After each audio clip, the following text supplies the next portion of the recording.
আসসালামু আলাইকুম। আমরা এখন দেখব বাংলাদেশ বেতারের বিভিন্ন পদের পরীক্ষার প্রশ্ন সমাধান গণিত পার্ট 2। অঙ্ক শুরু হবে 56 নম্বর অঙ্ক দিয়ে। 56 নম্বর অঙ্ক ছিল 5, 9, 13, 17 ধারাটিতে 165 কততম পদ। তো 165 কততম পদ, এটা হচ্ছে শেষ পদ আর এটা হচ্ছে প্রথম পদ। সেক্ষেত্রে আমরা তম পদের ক্ষেত্রে বের করতে পারবো 165 বিয়োগ 5 ডিভাইডেড বাই পদের সাধারণ অন্তর, অর্থাৎ 4 দ্বারা ভাগ করতে হবে, যোগ 1। এটা করলে পাওয়া যাবে হচ্ছে 160 ভাগ 4 যোগ 1 equal to 40 plus 1 equal to 41, অর্থাৎ 165 41তম পদ। এটা সূত্র দিয়েও করতে পারেন। সূত্র দিয়ে করতে গেলে nতম পদ equal to a plus n minus 1 into D, এইভাবে করতে হবে। nতম পদ হচ্ছে 165, a হচ্ছে 5, n মাইনাস 1 ইন্টু ডি হচ্ছে 4, অর্থাৎ সাধারণ অন্তর। সেই ক্ষেত্রে এখান থেকে যদি এর মান বের করেন দেখবেন 41 আসবে। সেই ক্ষেত্রে এইভাবে করতে পারেন, ইচ্ছা করলে এইভাবে করতে পারেন। সেই ক্ষেত্রে এই প্রশ্নের উত্তর হবে হচ্ছে 41। তারপর অঙ্ক নাম্বার 57। 57তে বলা আছে নিচের ভগ্নাংশগুলোর মধ্যে কোনটি বৃহত্তম। বৃহত্তম হচ্ছে 10/11, তাহলে 10/11 হবে এই প্রশ্নের উত্তর।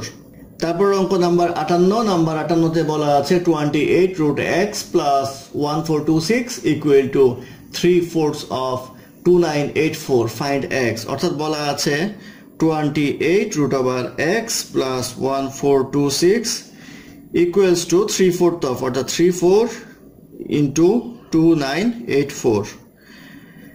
এটা ক্যালকুলেশন করলে আসবে 28 root x plus 1426 equal to আসবে 2238, বা এটা ক্যালকুলেশন করলে এক সময় আসবে রুট এক্স ইকুয়াল টু আসবে 29, বা এক্স ইকুয়াল টু আসবে হচ্ছে 841, অর্থাৎ এক্স ইকুয়াল টু 841। এটি হবে এই প্রশ্নের উত্তর।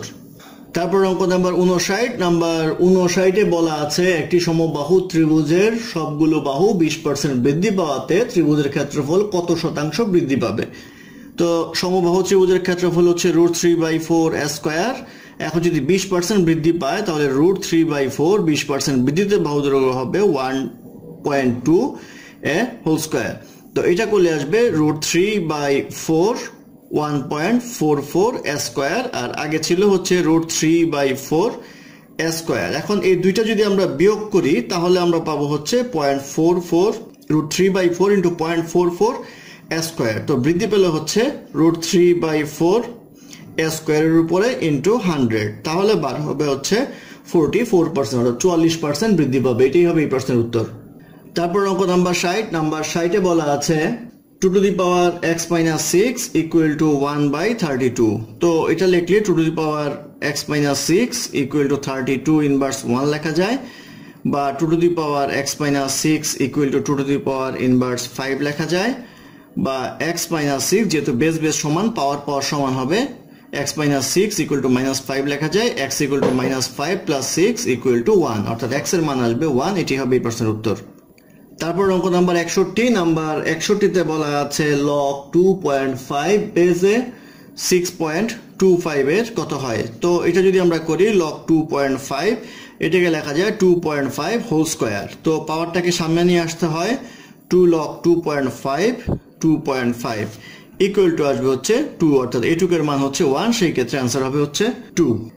তারপর অঙ্ক নাম্বার 62। নাম্বার 62-তে বলা আছে x plus y equal to 8, xy equal to 15। তাহলে বলা হচ্ছে x minus y whole to the power 4 কত। তো x minus y whole to the power 4 বের করার আগে আমরা বের করবো x minus y square whole square, এইভাবে ভাগ করে লিখবো। এটাকে লেখা যায় x plus y whole square minus 4xy, আর এখানে আসবে হচ্ছে একটা হোল স্কোয়ার। এখানে যদি মান বসাই তাহলে আসবে 8 square minus 4 into 15 whole square equal to আসবে 64 minus 60 whole square equal to 4 square equal to আসবে হচ্ছে 16।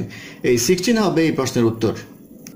তারপর অঙ্ক নাম্বার 63। 63-তে বলা আছে কোন সংখ্যার 1/3 ও 1/4 পার্থক্য 2.5, অর্থাৎ সংখ্যাটা যদি x, তো 1/3 হচ্ছে x/3 মাইনাস 1/4 হচ্ছে x/4, এই দুটোর পার্থক্য হচ্ছে 2.5। তো যদি আমরা লসাগু করি তাহলে আসবে 12 4x minus 3x equal to 2.5, বা এটা করলে আসবে x equal to 12 into 2.5 equal to আসবে হচ্ছে 30, অর্থাৎ x এর মান আসবে হচ্ছে 30। এটাই হবে এই প্রশ্নের উত্তর।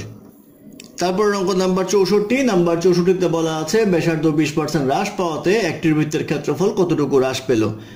তো ব্যাসার্ধ পাই আর স্কোয়ার আমরা ধরি, আর নতুন ব্যাসার্ধ হবে পাই 0.8 আর হোল স্কোয়ার, অর্থাৎ যেহেতু 20% হ্রাস পেল সেহেতু 0.8 হবে।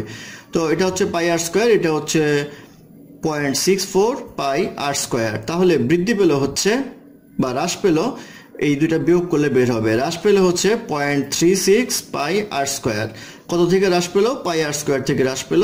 পার্সেন্টেজ বের করতে গেলে ইন্টু 100 লিখতে হবে, কাটাকাটি করলে আসবে হচ্ছে 36, অর্থাৎ 36% হ্রাস পেল। এটাই হবে এই প্রশ্নের উত্তর। তারপর অঙ্ক নাম্বার 65। নাম্বার 65তে বলা আছে a minus B equal to 2, A B equal to 24 হলে a square minus B square equal to কত। তো a square minus B square বের করতে আমরা সূত্র জানি হলো a plus B into a minus B. আমাদের দেওয়া আছে হচ্ছে a মাইনাস বি, আমরা বের করবো হচ্ছে a প্লাস বি। তাহলে a plus B whole square equal to a minus B whole square plus 4ab, এটা আমরা জানি। তো এখানে যদি আমরা মান বসাই 2 square plus 4 into 24 equal to আসবে হচ্ছে 4 প্লাস 96 ইকুয়াল টু 100। তাহলে a plus B whole square equal to 100, তাহলে a plus B equal to আসবে হচ্ছে 10। আমাদের বের করতে হবে হচ্ছে a square minus B square. সেক্ষেত্রে আমরা a plus B equal to 10 আর a minus B equal to 2, দুইটা করলে আমরা পাবো হচ্ছে 10 দুগুণে 20, এই 20 হবে এই প্রশ্নের উত্তর। তারপর অঙ্ক নাম্বার 66। নাম্বার 66তে বলা আছে 3 two the power 3y equal to 729। তাহলে 3 two the power y equal to কত। তো 3 two the power 3y equal to লেখা যায় 3 টু দি পাওয়ার 6, অর্থাৎ 3 টু দি পাওয়ার 6 হচ্ছে 729 এর সমান। যেহেতু বেস সমান, অর্থাৎ পাওয়ার সমান, সেটি লিখতে পারি আমরা 3y equal to 6, y equal to লিখতে পারি 2। আমাদের বের করতে হবে 3 টু দি পাওয়ার y, তাহলে y এর জায়গায় আমরা 2 বসাবো, আর 3 স্কোয়ার ইকুয়াল টু আসবে হচ্ছে 9, এই 9 হবে এই প্রশ্নের উত্তর। তারপর অঙ্ক নাম্বার 67। নাম্বার 67তে বলা আছে 20 জনে যে সময়ে একটি কাজ করতে পারে তার 20% কম সময়ে কাজটি শেষ করতে হলে জনবল কত শতাংশ বাড়াতে হবে। তো আমরা ধরে নেই x দিনে কাজ করতে পারে, আর 20% যদি আমরা দিন কমাই বা সময় কমাই তাহলে আসবে হচ্ছে 0.8x। তাহলে এক দিনে করতে পারে হচ্ছে 20 জন, একদিনে করতে পারে হচ্ছে 20x জন, আর 0.8x দিনে করতে পারবে হচ্ছে 0.8x দ্বারা ভাগ করব, ইকুয়াল টু আসবে হচ্ছে আমাদের 25, অর্থাৎ 25 জন লাগবে। প্রশ্নে বলা আছে কত শতাংশ জনবল বাড়াতে হবে। তো আগে ছিল হচ্ছে 20 জন, এখন বাড়লো হচ্ছে 5 জন, 5 জন বাড়লো হচ্ছে 20 জনের মধ্যে, ইন্টু 100 করলে পার্সেন্টেজ বের হবে, ইকুয়াল টু আসবে হচ্ছে 25%, অর্থাৎ 25% জনবল বাড়াতে হবে। এটাই হবে এই প্রশ্নের উত্তর। তারপর অঙ্ক নাম্বার 68। নাম্বার 68তে বলা আছে একটি সংখ্যার লসাগু 84 এবং গসাগু 14, একটি সংখ্যা অপর সংখ্যার 2/3 হলে ছোট সংখ্যাটি কত। তো ধরে নেই বড় সংখ্যা হচ্ছে 3x, তাহলে ছোট সংখ্যা হবে 2x। তো প্রশ্নে বলা আছে লসাগু হচ্ছে 84, গসাগু হচ্ছে 14, তাহলে দুটোর গসাগু হচ্ছে x, x এর মান আসবে হচ্ছে 14। যেহেতু গসাগু মান বলা আছে প্রশ্নে, সেই ক্ষেত্রে দুইটার গসাগু হয় x, তাহলে x ইকুয়াল টু আসবে হচ্ছে 14। জিজ্ঞাসা করা হয়েছে ছোট সংখ্যাটি কত। তো ছোট সংখ্যাটি হচ্ছে আমাদের এখানে 2x, তাহলে 2x ইকুয়াল টু লেখা যায় 2 ইন্টু 14 ইকুয়াল টু আসবে হচ্ছে 28। এই 28 হবে এই প্রশ্নের উত্তর। তারপর অঙ্ক নাম্বার 69। 69-এ বলা আছে কোন সংখ্যার 12.50% সমান 100।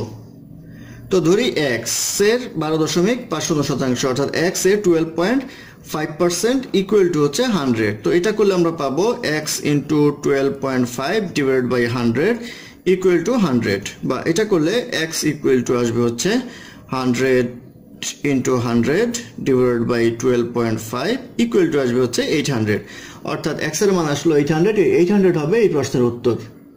তারপরে প্রশ্ন নাম্বার 70। নাম্বার 70-এ বলা আছে একটি সমবাহু ত্রিভুজের ক্ষেত্রফল 26 বর্গ মিটার হলে প্রতিটি বাহুর দৈর্ঘ্য কত। তো ক্ষেত্রফল দেওয়া আছে 26 বর্গ, লিখতে পারি √3/4, a স্কয়ার হচ্ছে সমবাহু ত্রিভুজের ক্ষেত্রফলের সূত্র, ইকুয়াল টু 26, বা a স্কয়ার ইকুয়াল টু আসবে 26 ইন্টু 4/√3, এটা করলে আসে হচ্ছে 60.044, বা a ইকুয়াল টু আসবে হচ্ছে √60.044 ইকুয়াল টু আসে হচ্ছে 7.748।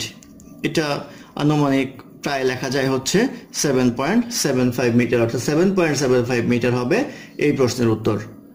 ধন্যবাদ আমাদের সাথে থাকার জন্য। আমাদের চ্যানেলটি ভালো লাগলে অবশ্যই সাবস্ক্রাইব করবেন, লাইক, কমেন্ট এবং শেয়ার করবেন, এবং অঙ্কে কোনো সমস্যা থাকলে আমাদের কমেন্টে জানাবেন। আমরা চেষ্টা করব ডেসক্রিপশনে তার সমাধান দেওয়ার জন্য। ধন্যবাদ।